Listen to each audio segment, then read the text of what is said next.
نزل به الروح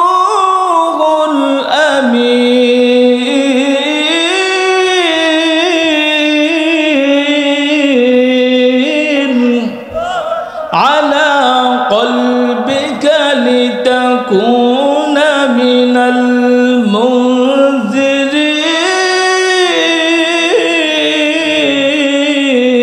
المنذرين حضرت জিবরাইল বলেন ও প্রভু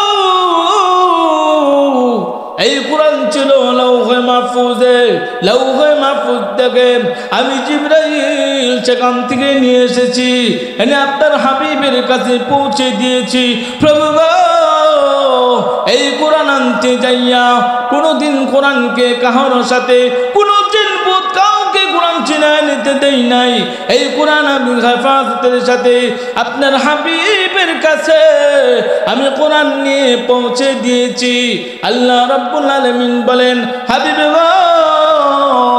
আপনার কাছে নাকি আমার জিবরাইল কোরআন পৌঁছে দিয়েছে ও হাবিব আমার কোরআন কোথায় আমাকে বুঝিয়ে দাও আল্লাহ রাব্বুল আলামিন বলেন প্রভু আপনার এই কোরআন বাস্তবায়ন করার জন্য এই কোরআন পৃথিবীর মধ্যে প্রতিষ্ঠা করার জন্য তায়েফের ময়দানে আমাকে মানুষ কাফের কুফার বেঈমানরা পাথর মেরেছে পাথর মেরে আমাকে রক্তাক্ত করে দিয়েছে প্রভু এই কোরআনের দিন প্রতিষ্ঠা করার জন্য তায়েফের ময়দানে মানুষের কাছে ঘরে ঘরে আমি যখন গিয়েছি এই তায়েফের মানুষগুলো আমার গায়ে থেকে রক্ত ঝরায় দিছে আমার গায়ের মধ্যে যেই নবীজির গায়ের মধ্যে শরীরের মধ্যে মশা মাছি বসা হারাম ছিল এই নবীজির গা থেকে তারা রক্ত ঝরিয়ে দিয়েছে আল্লাহ রাব্বুল আলামিনের কাছে নবীজি বলেন আল্লাহ গো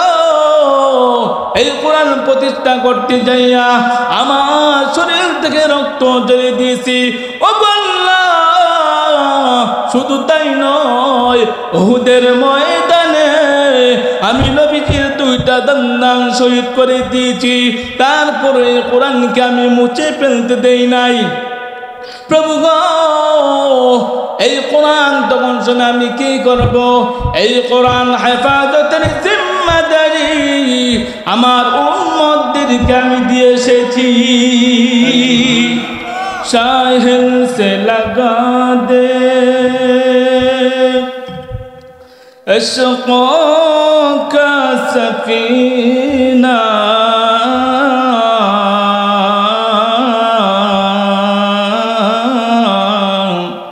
या रब दिखा दे मुझे मक्का व मदीना बलगल उला बिकमालिही कशफत दुजा बिजमालिही हसनत जमीअ खिसालिही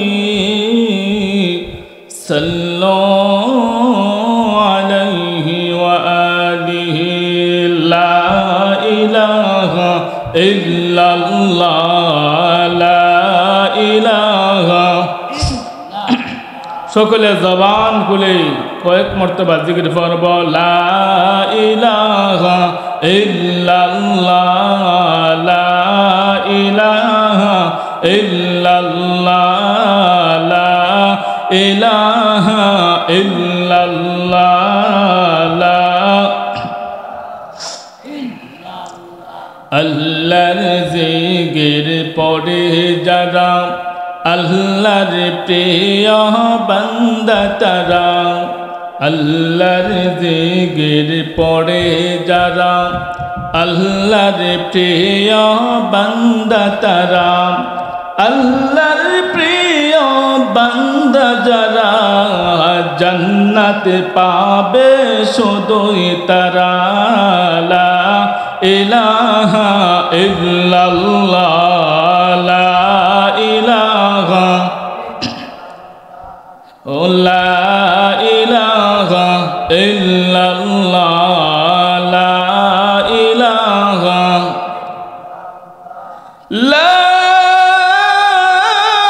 ইলাহা ইল্লাল্লাহু মুহাম্মাদুর রাসূলুল্লাহ সাল্লাল্লাহু আলাইহি ওয়াসাল্লাম। আলহামদুলিল্লাহ, আল মাদ্রাসাতুল জালালিয়া রুহে মদিনা দৌলতপুর বাউবল হবিগঞ্জের উদ্যোগে চতুর্থ বার্ষিক ওয়াজ দোয়ার মাহফিলের শ্রদ্ধাভাজন সম্মানিত সভাপতি মুআজ্জাজ মুকাররম হযরত উলামায়ে কেরাম, দিন দরদি প্রাণ প্রিয় মুসলিম তৌহিদ জনতা, পর্দার আড়ালগত বাড়ি থেকে পর্দার অন্তরাল থেকে শুনছেন আম্মাজান হযরতে আয়েশা সিদ্দিকা রাদিয়াল্লাহু তাআলা আনহা উত্তরসূরি আবেদা সালেহা যাকিরা শাকিরা সদ্দিয়া সম্মানিত মা ও বোনেরা, সর্বপ্রথম আমরা মহান মনিবের আলিশান দরবারে শুকরিয়া আদায় করছি যে মহান ইজ্জত ওয়াল জালাল আমাদেরকে অত্যন্ত দয়া করে মায়া করে মহব্বত করে ভালোবেসে হাজারো মানুষ থেকে যাচাই বাছাই করে কোরআন ও হাদিসের মাহফিলে আমাদেরকে অংশগ্রহণ করার মতন তৌফিক দান করেছেন। যেই মনিব আমাদেরকে আসবার এবং বসবার তৌফিক দান করেছেন, সেই মনিবের দরবারে সকলে মন খুলে প্রাণ খুলে দিলটাকে উজাড় করে শ্রদ্ধা জড়িত কণ্ঠে একবার কালিমাত শুকর আদায় করি আলহামদুলিল্লাহ। লক্ষ কোটি দুরূদ সালাম সরকার দো জাহা মুহাম্মদ আরবিয়া সাল্লাল্লাহু আলাইহি ওয়াসাল্লামের রওজাতের উপর। মুহতারাম হাজিরিন, আলোচনা বেশি দীর্ঘ হবে না, কেননা লম্বা আলোচনার পক্ষে আমরাও নয় আপনারাও নয়, কারণ অল্প আলোচনা আমল বেশি করা দরকার। কিন্তু আমরা লম্বা আলোচনা হয় কিন্তু আমলের বেলায় ফুটাস কিছুই নাই। রাত্রে 12টা-1টা পর্যন্ত আলোচনা হলো, ফজরের নামাজের সময় মসজিদ খালি, এই আলোচনার কোনো প্রয়োজন নাই। সেজন্য মুহতারাম হাজিরিন, অল্প সময় আলোচনা হবে। আমি আপনাদের সামনে যে আয়াত তেলাওয়াত করেছি, এই আয়াত এবং হাদিসকে সামনে রেখে অল্প কিছু সময় কথা বলবো। আল্লাহ রব্বুল আলামিন আপনি আমাকে ইখলাসের সাথে বলার শোনার তৌফিক দান করুন, সকলে বলেন আমিন।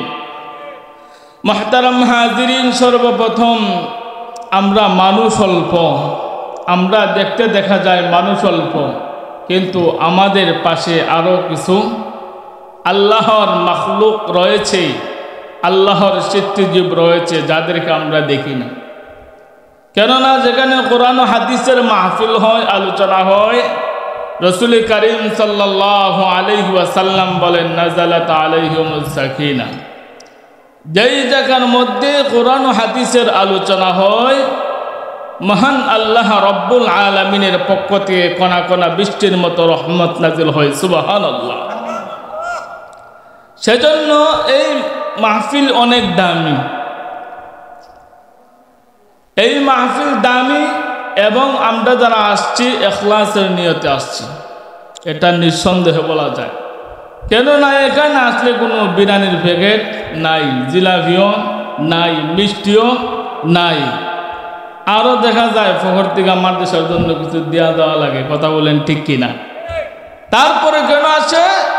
কোরআনের মহব্বতে, আল্লাহ তাআলার মহব্বতে, আল্লাহর রসুলের মহব্বতে মানুষ এই মজমার মধ্যে আসে।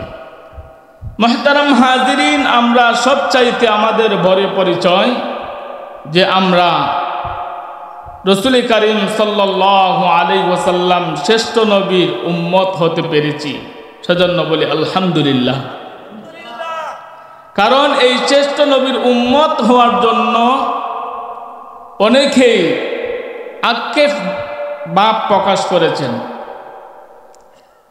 অনেক নবীগণ রাসূল করিম শেষ জামানার নবী, আখিরি নবী, সরকারে দু জাহান নবীর উম্মত হওয়ার জন্য আক্ষেপ করেছেন, আফসোস করেছেন, হায় যদি এই নবীর উম্মত হতে পারতাম। হযরত ঈসা আলাইহিস সালাতু ওয়াস সালামের প্রার্থনা আল্লাহ কবুলই করে নিলেন। অনেকে বলে থাকেন যে ঈসা আলাইহিস সালাতু ওয়াস সালাম বলছেন যে নবী না হইয়া যদি আমি উম্মত হতে পারতাম, আসলে এটা ভুল। নবীর দরওয়াজার কাছে কোনো উম্মতের দরওয়াজা আসতে পারে না। নবী তো নবী, নবীরা হলেন মাসুম, কিন্তু আমরা উম্মত যারা আছি আমরা ভুল ত্রুটির মধ্যে, গুনাহের মধ্যেই আমরা আছি। হযরত ঈসা আলাইহিস সালাতু ওয়াস সালামকে আল্লাহ রাব্বুল আলামিন উঠে নিয়ে গেলেন। আবার এক সময় হযরত ঈসা আলাইহিস সালাতু ওয়াস সালামকে আল্লাহ দুনিয়ার মধ্যে পাঠাবেন, আকাশের মধ্যে তুলে নিয়েছেন। আবার ওনাকে কিয়ামতের আগে ওনাকে পাঠাবেন, তখন উনি নবী হইয়া আসবেন না, উনি আসবেন নবীর উম্মত হইয়া। সুবহানাল্লাহ। আগে ছিলেন নবী, নবীর দরওয়াজা ছিলেন উনি, আল্লাহ রাব্বুল আলামিন উনাকে উঠে নিয়ে নিছেন। পরবর্তীতে আল্লাহ রাব্বুল আলামিন আবার ওনাকে পাঠাবেন কি বানায়া? আমাদের নবীর উম্মত বানায়া। কারণ আমাদের নবীর পরে আর কোন নবী, আরো জোরে বলেন, আমাদের পরে আর কোন নবী। কাদিয়ানী দাবি করে নবী, আনা খাতামান নবিয়্যিন লা নবিয়্যা বা'দা। আল্লাহর নবী বলেন, উম্মতেরা রে শোনো, আমি নবী হলাম শেষ নবী, আমি হলাম শেষ নবী। আমাকে আল্লাহ রাব্বুল আলামিন শেষ নবীর সিলমোহর বানাইয়া পৃথিবীর মধ্যে পাঠিয়েছেন। অর্থাৎ যদি আমার পরে কেহ যদি নবী দাবি করে, এ নবী না হলো ভণ্ড নবী। কথা বলেন ঠিক কিনা? তাহলে কাদিয়ানী দাবি করে, কাদিয়ানী দাবি করে কি গোলাম? কাদিয়ানী সে নবী, আসলে কি নবী না ভণ্ড নবী? নবীর পরে নবী নাই। কাদিয়ানী জাত বলে সবগুলো ভণ্ডামি। কথা বলেন ঠিক কিনা? মুহতারাম হাজিরিন, আল্লাহ রাব্বুল আলামিন আপনি আমাকে শেষ নবীর উম্মত বানায় পাঠাইছেন। কোনদিন কেউ কি চিঠি লিখেছেন আল্লাহর কাছে? কোনদিন আল্লাহর কাছে চাই নাই, কোনদিন কোনো চিঠি লেখি নাই। তারপর আল্লাহ নিজ গুণে মহব্বত ভালোবাসা দিয়ে শেষ নবী, আখিরি নবীর উম্মত বানায় আমাদেরকে পাঠাইছেন। শেষ নবীর উম্মত হওয়ার কারণে আমরা হলাম শ্রেষ্ঠ উম্মত। আল্লাহ রাব্বুল আলামিন বলেন, শ্রেষ্ঠ নবীর উম্মত আমাদেরকে বানায় পাঠাইছেন, সেজন্য আমরা হলাম শ্রেষ্ঠ নবীর শ্রেষ্ঠ উম্মত। কথা বলেন কি?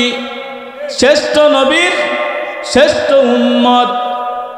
আল্লাহ রাব্বুল আলামিন আপনি আমাকে দয়া করে মহব্বত করে ভালোবেসে আমাকে ওই নবীজির উম্মত বানাইয়া পৃথিবীর মধ্যে পাঠাইছে, শ্রেষ্ঠ উম্মত বানায় পাঠাইছেন, সেজন্য আমরা হলাম শ্রেষ্ঠ উম্মত।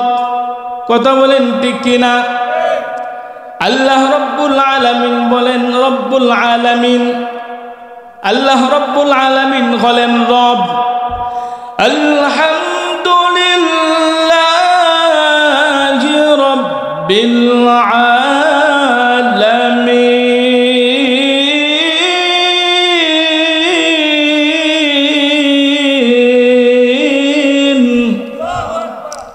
আল্লাহ হলেন রব্বুল আলামিন, আল্লাহ হলেন রব্বুল আলামিন। তামাম আলমের জন্য রব, তামাম আলমের জন্য কি? আর আল্লাহর নবী হলেন, ওয়ামা আরসালনাকা ইল্লা রাহমাতাল লিল আলামিন।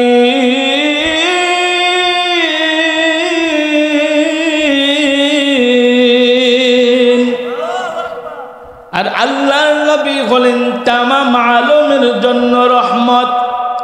আল্লাহ হলেন তামাম পৃথিবীর তামাম আলমের জন্য রব্বুল আলামিন পালন কর্তা।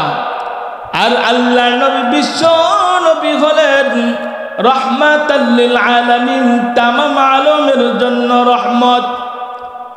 শুধু আপনি আমার নবী আমার জন্য জন্য রহমত নয়, আমার নবী হলেন গাছের জন্য রহমত।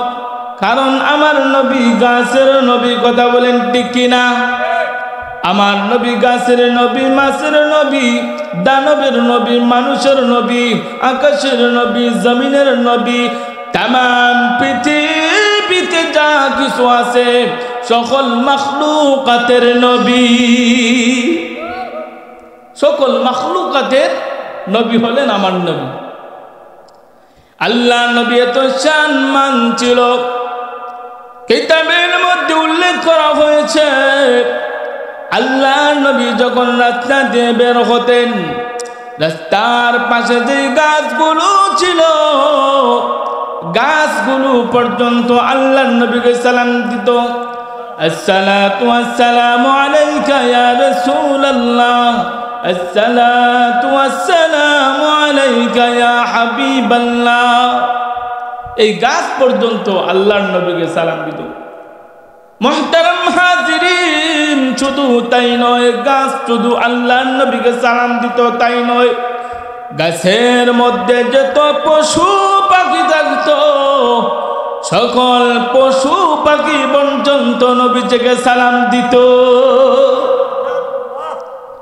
মুহতারাম হাজিরিন, শুধু গাছের পশু পাখি নয়, কিতাবের মধ্যে উল্লেখ করা হয়েছে আবু জেহেল একদিন হাতের মুষ্টির মধ্যে কিছু পাথর নিয়ে বলে, ভাতিজা হাতের মধ্যে কি আছে যদি বলতে পারো তাহলে কালেমা গ্রহণ। আল্লাহর নবী বলেন, চাচা গো, আপনি কি সত্যি বলেছেন? আপনার হাতের মধ্যে যা আছে তা যদি বলা যায় তাহলে কালেমা গ্রহণ করবেন। আবু জেহেলের ধারণা হলো আমার হাতের ভিতরে কি মুহাম্মদ যেহেতু দেখে নাই তাহলে তো বলতে পারবে না, আমার কালেমা পড়তে হবে না। সুবহানাল্লাহ কেতেন। মুহতারাম হাজিরিন, আল্লাহ নবী বলেন, চাচা যান, ও চাচা যান শুনেন, আমি মুহাম্মদ কেন, আপনার হাতের মধ্যে যে আছে সেই যদি বলে সে কে তাহলে কি হবে? সুবহানাল্লাহ কেতেন। আবু জেহেল কয়, বাতিজা তাইলে তার কথাই নাই। এমনিতে হাতের মুষ্টি থেকে পাথরগুলো ডাক দিয়ে বলে, আবু জেহেল রে, ও আবু জেহেল, ও আবু জেহেল, তুমি নবীকে চিনতে পারি নাই, তুমি নবীকে চিনতে পারি নাই। ও আবু জেহেল শুনো, আমার হাতের মধ্যে আমি কি আছে? আমি পাথর বললাম, আমি পাথরের নবী মুহাম্মদ সাল্লাল্লাহু আলাইহি ওয়াসাল্লাম। মুহতারাম হাজিরিন, এই কথা যখন আবু জেহেলকে বললেন আল্লাহর রাসূল, আবু জেহেল বলে, বাতিজা আগে মনে করছিলাম তুমি জাদুঘর, এখন তুই না, তুমি আন্তর্জাতিক জাদুঘর। নাউজুবিল্লাহ কইতেন না। মুহতারাম হাজিরিন, আরেকদিন আবু জেহেল বলে, ও মুহাম্মদ বাতিজা, ওই দেখো উপরে চাঁদ দেখা যায়, দেখুনি? হ্যাঁ চাচা, চাঁদ দেখি। ওই চাঁদ যদি 2 খণ্ড করে করতে পারো তাহলে কালেমা গ্রহণ। এর কত হইল, এই ওই চাঁদ জীবনের 2 খণ্ড হইতো না, আমার ইসলাম আর গ্রহণ করতো হইতো না। আল্লাহর নবী বলেন, চাচা গো, আপনি যেহেতু চেয়েছেন আল্লাহর হুকুমে চাঁদ 2 খণ্ড হবে, এবার আপনি সিদ্ধান্ত নেন আপনি কি কালেমা গ্রহণ করবেন কি? আবু জেহেল বলে, বাতিজা যদি পারো তাহলে ইসলাম গ্রহণ। আসলে মনে মনে ইসলাম গ্রহণ না, কথা বলে না, মনে মনে কি? কারণ তো বড় কঠিন কাম। আবু জেহেল বলে, বাতিজা এত বড় কঠিন কাজ যদি তুমি করতে পারো, বাতিজা রে, আমি চাচা তোমার কাছে কথা দিলাম, কালেমা গ্রহণ করে নিব। আল্লাহর নবী আল্লাহর রহমতের দিকে তাকাইয়া আল্লাহ রাব্বুল আলামিনের কাছে বললেন, প্রভু গো, আবু জাহেল বলে যে ইসলাম গ্রহণ করবে, কিন্তু আল্লাহ তো জানেন হেদের টিকবাজি লয়, কথা বলেন ঠিক কিনা? এই যে বাটফার আল্লাহ কিন্তু জানে, কিন্তু আল্লাহ নবী যদি এই কথা যদি গ্রহণ না করেন, আল্লাহ যদি এই বাস্তবায়ন না করেন, তাহলে তো নবীজির কথা মিথ্যা হয়ে যাবে। আল্লাহ বলেন তামাম পৃথিবীর মানুষেরা শুনো, আমার নবীজির কথা কোনোদিন মিথ্যা হতে পারে না। আল্লাহ তাআলার হুকুমে সাথে সাথে আল্লাহ নবীর শাহাদাত আঙ্গুলের ইশারায় চন্দ্র দুটা দুই খণ্ড দূর দিকে চলে গেল। সুবহানাল্লাহ। এবার আবু জাহেল কয় বাঁচি যা, আমার চোখে দান্দা লাগাইছ, নাউজুবিল্লাহ কইতেন না। কথা হইল আল্লাহ এমন শিল মারছে, তার কপালে হেদায়াত, তার কপালে হেদায়াত। মুহতারাম হাজিরিন, আমরা হলাম এমন দামি নবীর উম্মত। আল্লাহ নবী সবচাইতে মুআজিজা হলো কোরআন। সবচেয়ে মুআজিজা হলো কি? কোরআন হলো সবচাইতে বড় মুআজিজা। কারণ এই কোরআন যখন আসা শুরু করে দিয়েছে, আল্লাহ নবী যখন কোরআন নাজিল হয়েছিল আল্লাহর নবীর উপর, আজ পর্যন্ত 1400 বছর চলে গেছে, এখনো কোরআন আছে। কোরআনের একটা নকতা পর্যন্ত পরিবর্তন হয় নাই, কিয়ামত পর্যন্ত চলতে থাকবে। কোরআনের একটা নকতা পরিবর্তন কে করতে পারবে? কিন্তু এই কোরআনকে মুছে ফেলার জন্য অনেক ষড়যন্ত্র করেছে। যারা ষড়যন্ত্র করেছে কোরআনকে মোছার জন্য, তারাই ইতিহাস থেকে মুছে গেছে। কথা বলেন ঠিক কিনা? আজও যদি এই কোরআনকে নিয়ে কোনো চিনিবিনি খেলা হয়, এই কোরআনকে মুছে দিতে চায়, আল্লাহ রাব্বুল আলামিন বলেন না, না পারবে না। এই কোরআনকে কোনোদিন মুছতে পারবে না। কারণ আল্লাহ বলেন পৃথিবীর মানুষেরা এই কোরআনের দায়িত্ব, কোরআন হেফাজতের মালিক কে? ইন্না নাহনু নাযালনা যিকরা ওয়া ইন্না লাহু লাহাফিযুন।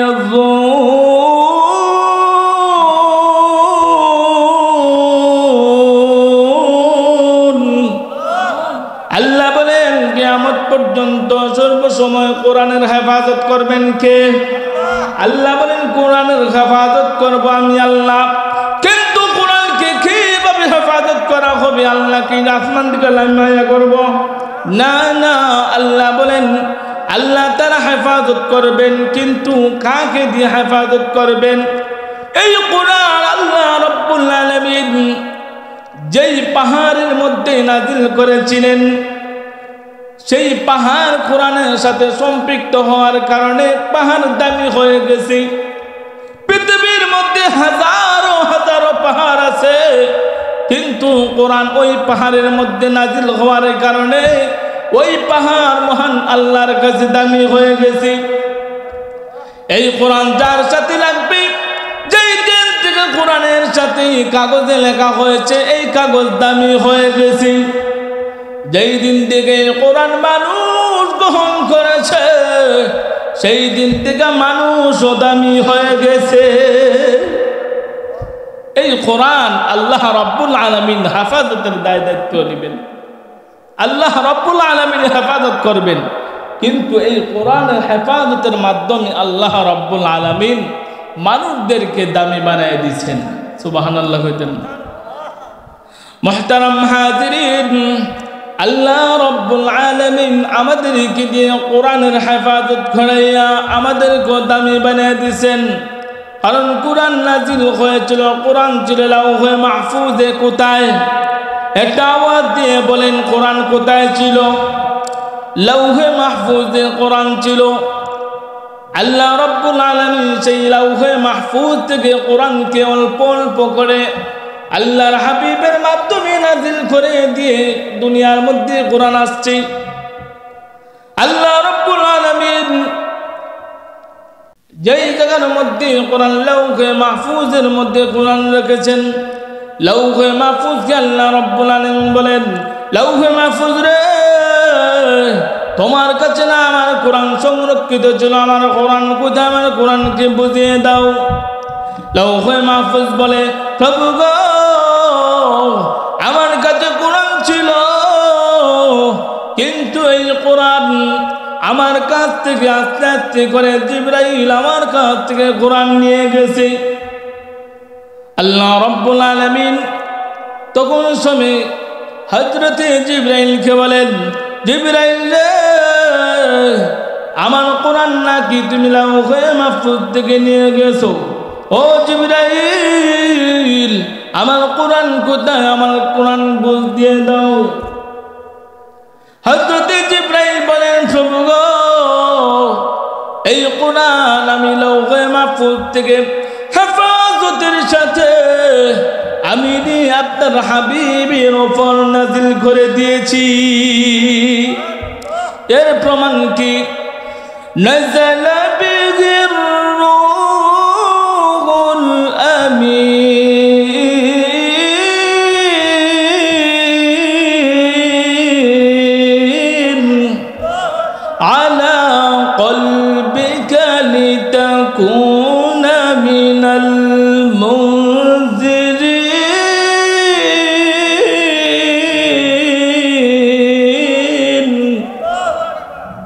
হযরত জিবরাইল বলেন, ও প্রভু, এই কোরআন ছিল লাউহে মাহফুজে, লাউহে মাহফুজ থেকে আমি জিবরাইল সেখান থেকে নিয়ে এসেছি, এনে আপনার হাবিবের কাছে পৌঁছে দিয়েছি। প্রভু গো এই কোরআন আনতে যাইয়া কোনোদিন কোরআনকে কাহার সাথে কোনো জিনবুত কাউকে কোরআন ছিনায় নিতে দেই নাই। এই কোরআন আমি হেফাজতের সাথে আপনার হাবিবের কাছে আমি কোরআন নিয়ে পৌঁছে দিয়েছি। আল্লাহ রাব্বুল আলামিন বলেন, হাবিব গো আপনার কাছে নাকি আমার জিবরাইল কোরআন পৌঁছে দিয়েছে। ও হাবিব, আমার কোরআন কোথায় আমাকে বুঝিয়ে দাও। আল্লাহ রাব্বুল আলামিন বলেন, প্রভু গো আপনার এই কোরআন বাস্তবায়ন করার জন্য, এই কোরআন পৃথিবীর মধ্যে প্রতিষ্ঠা করার জন্য তায়েফের ময়দানে আমাকে মানুষ কাফের কুফার বেঈমানরা পাথর মেরেছে, পাথর মেরে আমাকে রক্তাক্ত করে দিয়েছে। প্রভু গো এই কোরআনের দিন প্রতিষ্ঠা করার জন্য তায়েফের ময়দানে মানুষের কাছে ঘরে ঘরে আমি যখন গিয়েছি, এই তায়েফের মানুষগুলো আমার গায়ে থেকে রক্ত ঝরায় দিছে। আমার গায়ের মধ্যে, যেই নবীজির গায়ের মধ্যে, শরীরের মধ্যে মশা মাছি বসা হারাম ছিল, এই নবীজির গা থেকে তারা রক্ত ঝরিয়ে দিয়েছে। আল্লাহ রাব্বুল আলামিনের কাছে নবীজি বলেন, আল্লাহ গো এই কোরআন প্রতিষ্ঠা করতে যাইয়া আমার শরীর থেকে রক্ত ঝরিয়ে দিয়েছি। ও আল্লাহ, শুধু তাই নয়, উহুদের ময়দানে আমি নবীজির দুইটা দন্দান শহীদ করে দিয়েছি, তারপরে কোরআনকে আমি মুছে ফেলতে দেই নাই। প্রভু গো এই কোরআন তখন শুনে আমি কি করব? এই কোরআন হেফাজতের জিম্মাদারি আমার উম্মতদেরকে আমি দিয়ে এসেছি। আল্লাহর নবী বলেন, প্রভু গো এই কোরআনের জন্য আমি তায়েফের ময়দানে আমার শরীরের রক্ত ঝরিয়েছি, তারপরে কোরআনকে মুছে ফেলতে আমি দেই নাই। এই কোরআনকে প্রতিষ্ঠা করার জন্যে আমি উহুদের ময়দানে আমার দান শহীদ হয়ে গেছে, তারপর আমি কোরআনকে আমি মুছতে দেই নাই, কোরআনকে আমি উৎখাত করতে দেই নাই। ওগো প্রভু, আমি যখন এসেছি আমি আমার উম্মতদের কাছে তার এই জিম্মাদারি দিয়ে এসেছি। বলেন না সুবহানাল্লাহ। মুহতারাম হাজিরিন, এবার মানুষ কিভাবে জিম্মাদারি গড়ে? আল্লাহ রাব্বুল আলামিনের কোরআন মানুষ কিভাবে জিম্মাদারি গড়ে? এই যে মাদ্রাসা রয়েছে, আল মাদ্রাসাতুল জালালিয়া রূহে মদিনা, সকাল থেকে শুরু হয় আলিফ বা তা সা। কথা বলেন ঠিক কিনা? কি পরে? আলিফ বা তা সা। আল্লাহ বলেন প্রতিটা হরফে 10টা করে নাকি। মুহতারাম হাজিরিন, অনেকের সন্তান এমন 7-8 বছর যখন হয়ে যায় সন্তানটাকে মাদ্রাসায় দিয়ে দেয়। দৌলতপুর আশরাফিয়া মাদ্রাসায় দিয়ে দেয়, বাহুবল মাদ্রাসায় দিয়ে দেয়, হামিদনগর মাদ্রাসায় দিয়ে দেয়। মাত্র বয়স কত? 8 বছর। কয় বছর?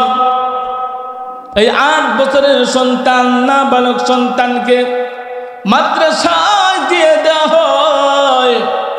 কোন কোন শীতের মধ্যে যখন মা যখন জননীর কোন কোন শীতের মধ্যে গভীর রজনী হয়ে যায়, গভীর রজনী মার যখন ঘুম ছেড়ে দেয়, এমনিতে মা দুটি চোখের পানি জর্জর করে চেয়ে দিয়ে কান্না করে আর বলে, জানি না আমার সন্তানটা কেমন আছে মাদ্রাসাতে। এমন আসেনি না নাই? যারা সন্তান আছে তাদের স্ত্রী মাঝে মাঝে এরকম করে। কিন্তু 7 বছর 8 বছরের সন্তান মাদ্রাসা দিয়ে দিছে। মাদ্রাসা দেওয়ার কারণে রাত্রি যখন গভীর হয়, মা জননী সন্তানের কথা ইয়াদ হয়ে যায়, চোখের পানি ছেড়ে দিয়ে দিয়ে কান্না করে। স্বামী ডাক দিয়ে বলে, বিবি গো, কান্না করে কোন, কান্না করে কোন। বেবি ডাক দিয়ে বলে, স্বামী গো, আমার 7 বছরের 8 বছরের সন্তান, এই সন্তানটা আমার বুকে থাকার কথা। রাত্রি বেলায় যখন গভীর রজনীতে উঠে গেছি, আমি যখন ডানে হাত দিয়ে আমার সন্তান পাই না, বামে হাত দিয়ে সন্তান পাই না। জানি না কোন কোন শীতের মধ্যে আমার সন্তান কি করে ঘুমায়, কি করে। স্বামী সান্ত্বনা দিয়ে বলে, প্রিবি গো, টেনশন করো না, চিন্তা করো না, আমাদের সন্তানকে আমরা আল্লাহর কুরআন হেফাজতের জন্য দিয়েছি। আল্লাহ রাব্বুল আলামিন বলেন, ও ফেরেশতা শুন, আমার বান্দা বান্দি কি বলে। 7 বছর 8 বছরের বাচ্চা সুন্দর করে কথা বলতে পারে না, অনেক সন্তান আসি না নাই। কিন্তু যখন মাদ্রাসাতে দেওয়া হয়, মাদ্রাসাতে যাওয়ার পরে সুন্দর করে সূরা ফাতিহা ঘর করে পড়ে, কথা বলেন ঠিক কিনা? আল্লাহ রাব্বুল আলামিন বলেন, ও ফেরেশতা তাকায়া দেখো, তোমরা না বলেছিলে আদম জাতি না বানানোর জন্য? যেই সন্তান 7 বছর 8 বছরের সন্তান মায়ের উদরে থাকার কথা, কিন্তু এই সন্তানকে আমার কুরআন হেফাজতের জন্য মাদ্রাসায় দিয়ে দিছে।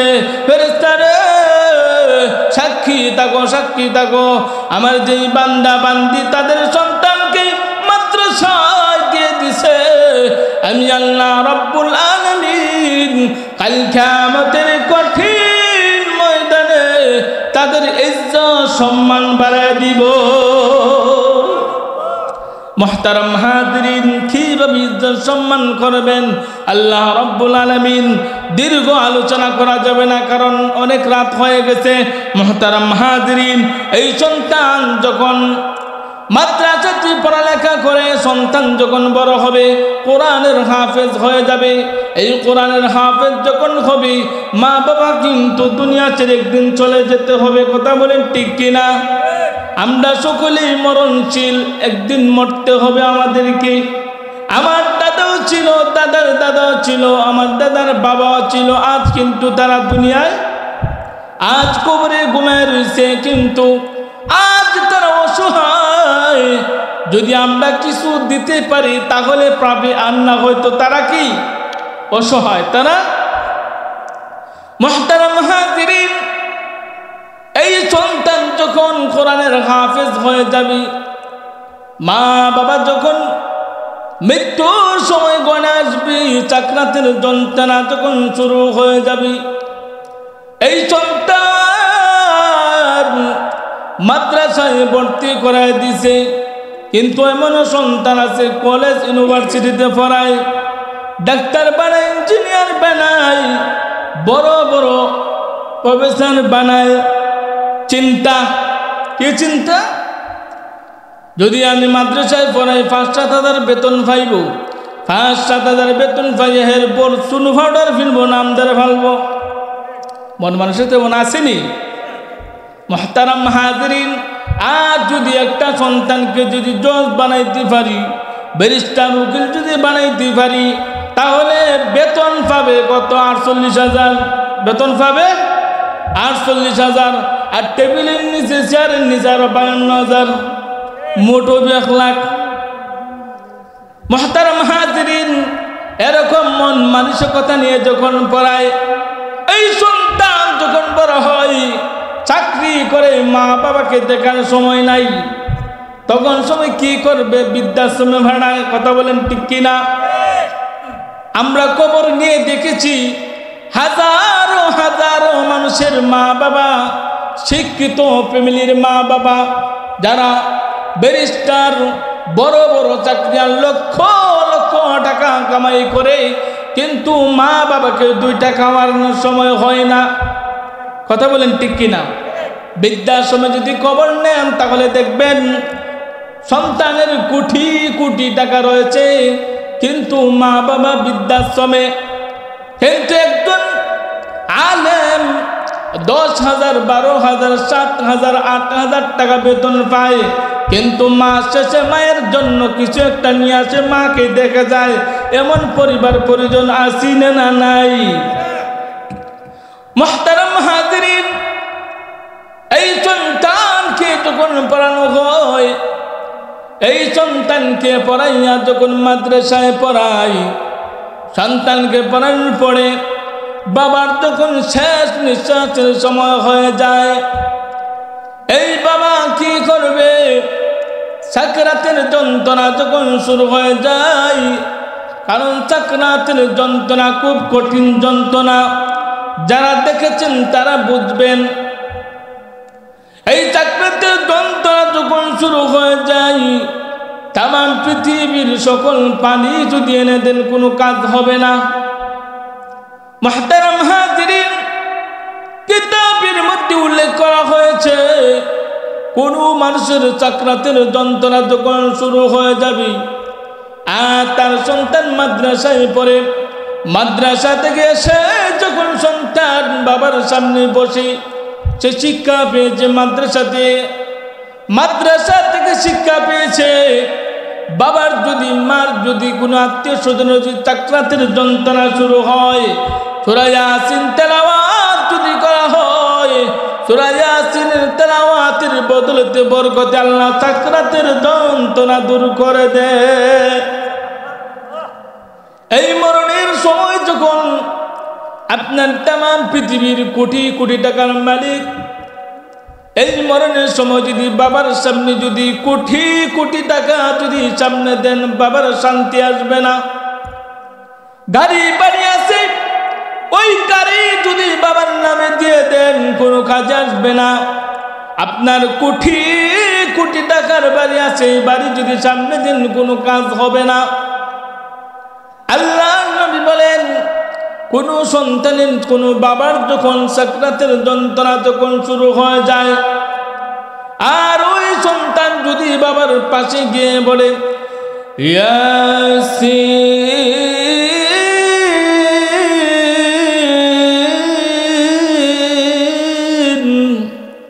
ওয়াল কুরআনিল হাকীম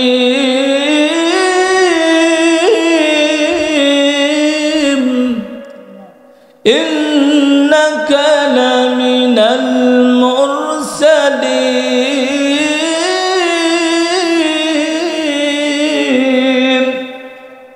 কোন সন্তান যখন তার বাবার মরণে উপনীত সময় যখন হয়, সাকরাতের যন্ত্রণা যখন শুরু হয়ে যায়, কোন সন্তান যখন তার বাবার সামনে সূরা ইয়াসিন তেলাওয়াত করে, আল্লাহ রাব্বুল আলামিন ডাক দিয়া বলেন, আজরাইল রে, তাকায় দেখো, আমার বান্দার ছেলে তার বাবার সামনে বসে বসে সূরা ইয়াসিন তেলাওয়াত করে। ছেড়ে দে, আমার বান্দাকে আর কষ্ট দিবে না। আমি আল্লাহ রাব্বুল আলামিন কুরআনের তেলাওয়াতের বদলতে, সূরা ইয়াসিন তেলাওয়াতের বদলতে আমার বান্দাকে আমি ক্ষমা করে দিলাম। মুহতারাম হাজিরিন, এরকম সন্তান বানানো দরকার আছে না নাই? এরকম সন্তান কোথায় বানাইব, কোথায় দিতে হবে? কমসে কম প্রাথমিক শিক্ষা মাদ্রাসায় দিতে হবে। কারণ প্রাথমিক শিক্ষা যদি মাদ্রাসায় পড়ান, সূরা ইয়াসিন এরকম কিছু তেলাওয়াত যদি শিখে নেয়, আপনি জজ বানান, ব্যারিস্টার বানান, উকিল বানান, আমাদের কোনো বাধা নাই। কিন্তু আপনি কোরআনের শিক্ষা তাকে দিয়ে দেন, যেন আপনি যখন মারা যাবেন, আপনি যখন মৃত্যুবরণ করবেন, আপনার পাশে দাঁড়াইয়া যেন আপনার সন্তান সূরা ইয়াসিন তেলাওয়াত করতে পারে।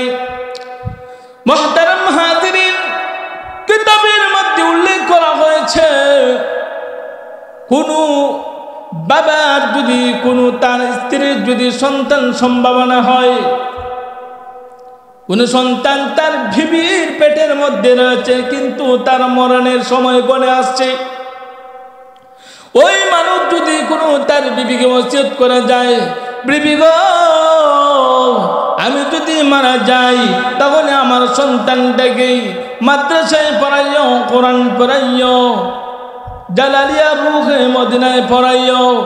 কোনো স্বামী যদি তার স্ত্রীকে যদি বলে, আর স্ত্রী যদি তার সন্তানটাকে এরকম করে জালালিয়া রুহে মদিনা মাদ্রাসা এরকম মাদ্রাসায় যদি পড়ায়, আর এই সন্তান ছোট সন্তান মাত্র 4 থেকে 5 বছর, এই সন্তান যদি মাদ্রাসায় গিয়ে বলেন বিসমিল্লাহির রহমানির রহিম,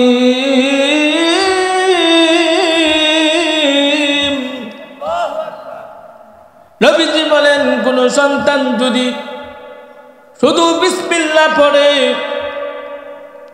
গর্ভধারণ, মায়ের গর্ভধারণে ছিল, বাবাকে দেখে নাই, ওই বাবার কবরে যদি গুনার কারণে যদি তার বাবার কবরে আযাব হয়, আল্লাহ রাব্বুল আলামিন ফেরেশতাদেরকে বলেন, ফেরেশতারা তাকা দেখ, আমার বান্দা পৃথিবীর মধ্যে একটা সন্তান রেখে এসেছে, এই সন্তান পড়তেছে আমি রহমান, আমি রহিম, আমি দয়ালু।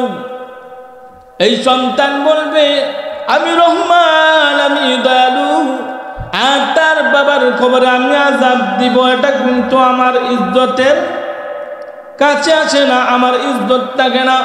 ফেরেশতারা রে, আমি আল্লাহ রাব্বুল আলামিন ওই সন্তানের উসিলায় তার বাবার কবরের আযাব আমি আল্লাহ মাফ করে দিলাম। মুহতারাম হাজিরিন, তাহলে আপনি আমার সন্তানকে কোথায় পড়াতে হবে? মাদ্রাসাতে পড়াইলে লাভ না ক্ষতি?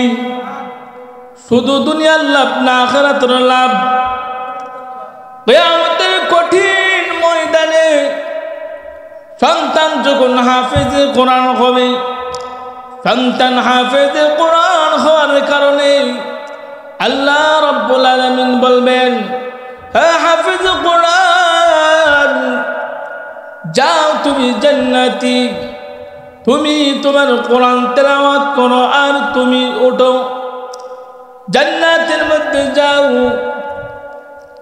যখন হাফিজ কোরআনকে এরকম বলা হবে, হাফিজ কোরআন যখন দৌড় দিয়ে যখন জান্নাতের দিকে চলে যাবে, এমন করে বা মা বাবা সেই ডাক দিয়া বলবে, ওগো প্রভু,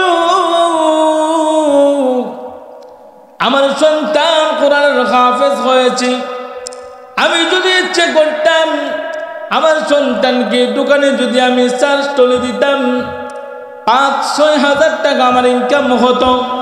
প্রভু গো, আমি এই টাকার লোভ করে নাই, টাকার লোভ করে নাই, আমার সন্তানকে আমি কোরআন পড়িয়েছি, আজ কিয়ামতের কঠিন ময়দানে আমি আসামি। ওগো আল্লাহ,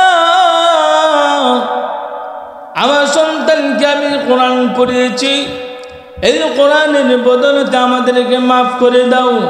আল্লাহ রাব্বুল আলামিন বলবেন, আমার বান্দা রে, ও আমার বান্দি শুন, আমার কোরআন মহব্বত করার কারণে, আমার কোরআন হেফাজত করার কারণে আমি আল্লাহ দয়া মায়া করে তোমাদেরকে তোমাদের সন্তানের সাথে জান্নাতি বানিয়ে দিলাম। মুহতারাম হাজিরিন, তাহলে মাদ্রাসাতুল জালালিয়া রুহে মদিনা আমার সন্তানকে পড়ানোর দরকার আছে না নাই? এখানে যা পড়ানোর এখানে পড়া শেষ হলে আমাদের আবার আশরাফিয়া মাদ্রাসা আছে, এই মাদ্রাসাতে পড়াইতে পারেন।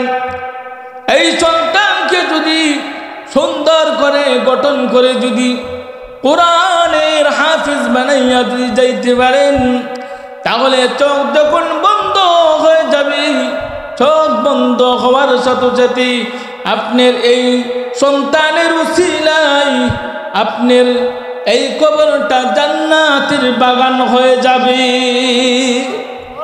আর সন্তান আপনি যখন নেক সন্তান রেখে যাবেন, এই নেক সন্তান রেখে যাওয়ার কারণে আপনি যখন কবরে শোয়া যাবেন, আপনার কবরে গিয়ে নামাজ পড়ার কোনো পথ নাই, কোরআন পড়ার কোনো পথ নাই।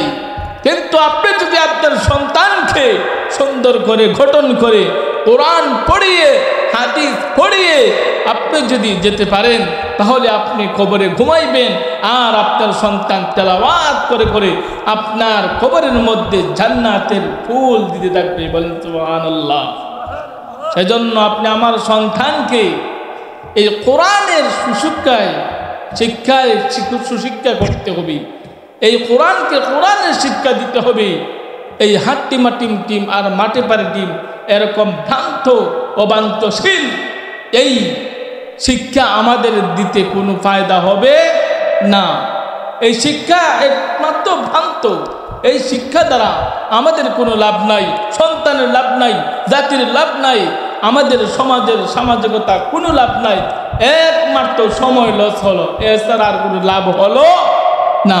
সেজন্য সন্তানকে গঠন করতে হবে সুন্দরভাবে, সন্তানকে কোরআনের হাফেজ বানিয়ে দিতে হবে, সন্তানকে সুন্দর করে গঠন করে আপনি যদি দুনিয়া দেখে কবরে যাবেন, কবরে যাওয়ার সাথে সাথে আপনার কোরআনটা জান্নাতের বাগান হয়ে যাবে। বলেন সুবহানাল্লাহ।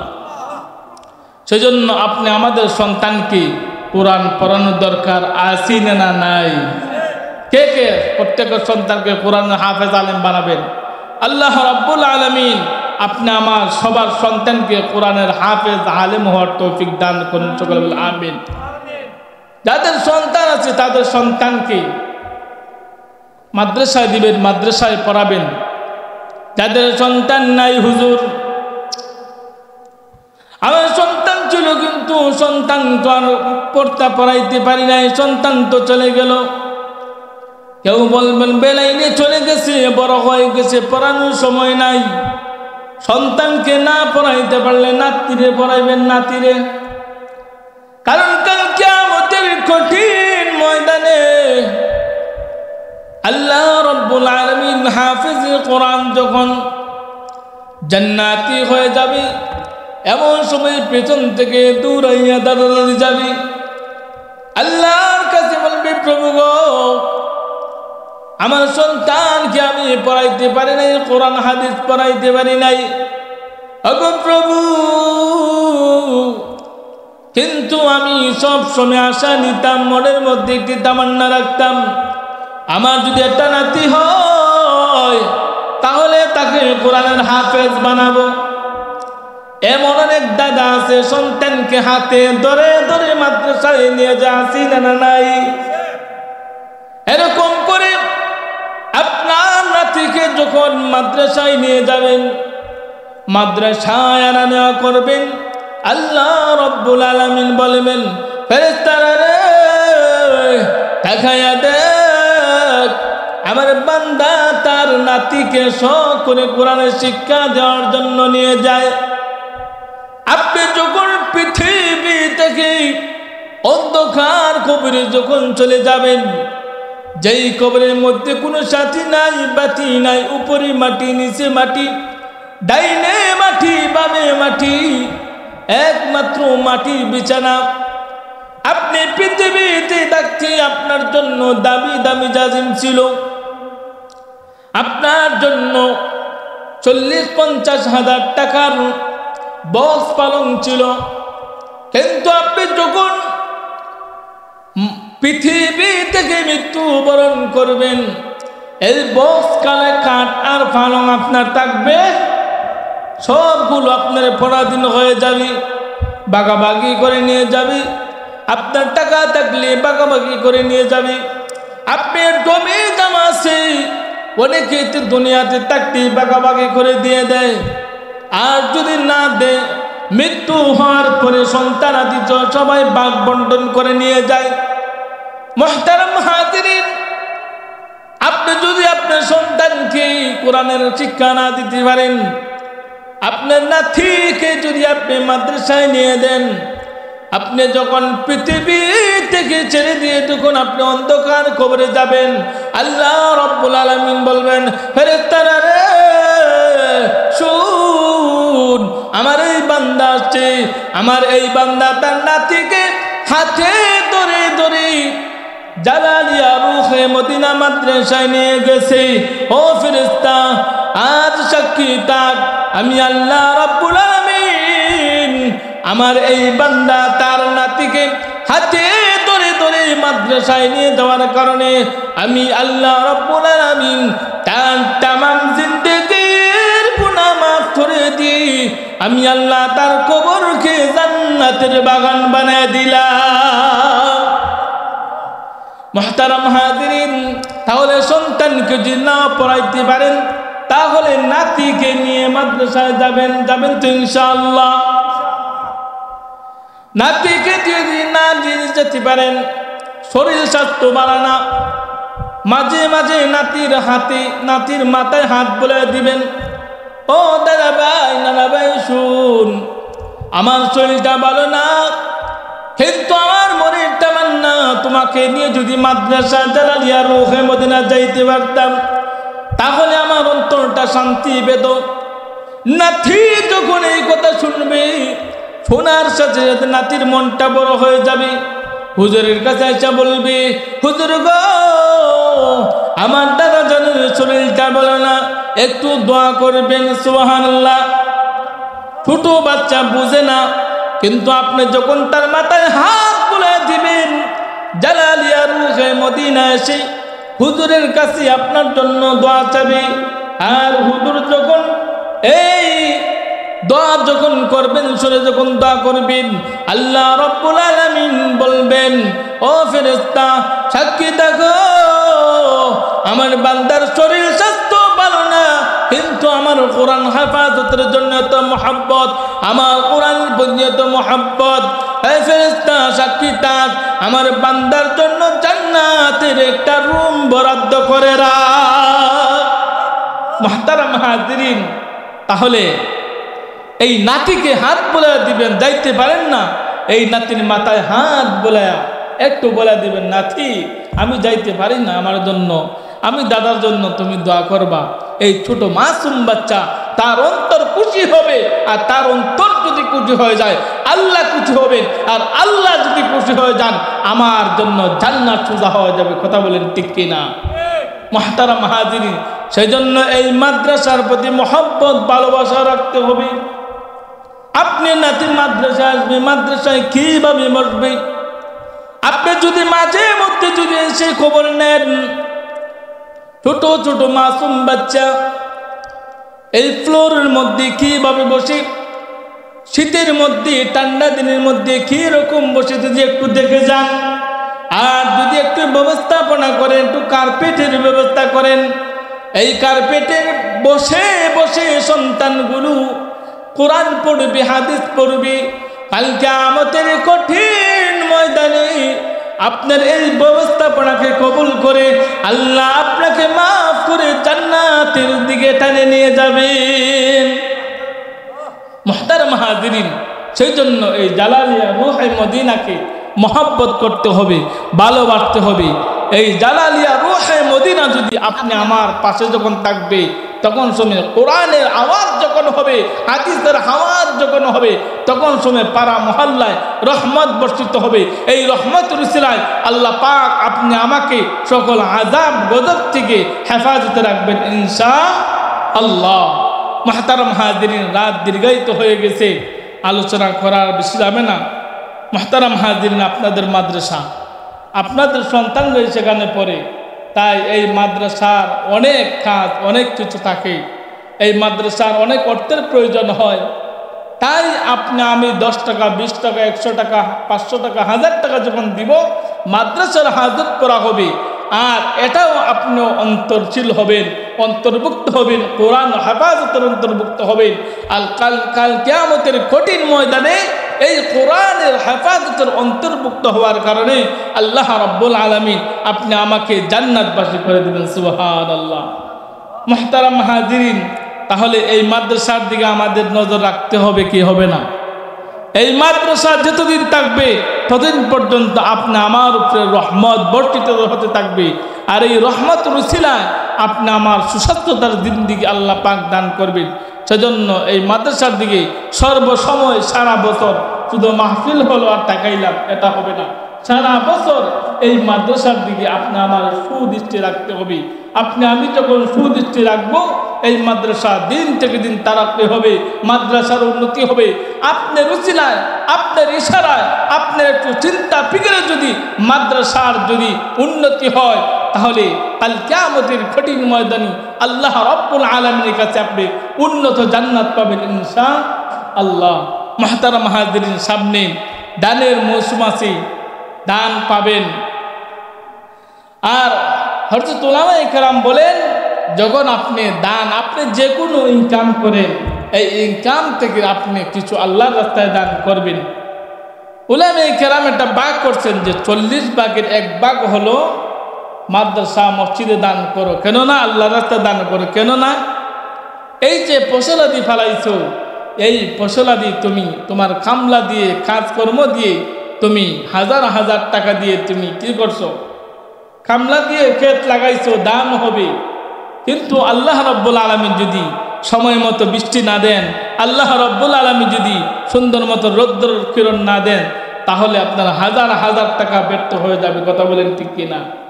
আল্লাহ রাব্বুল আলামিনের জন্য আমরা যারাই ফসল করেছি, দান লাগিয়েছি, আমাদেরকে যেন পর্যাপ্ত পরিমাণ আমাদেরকে দান করেন, আমাদের ফসল দান করলেন।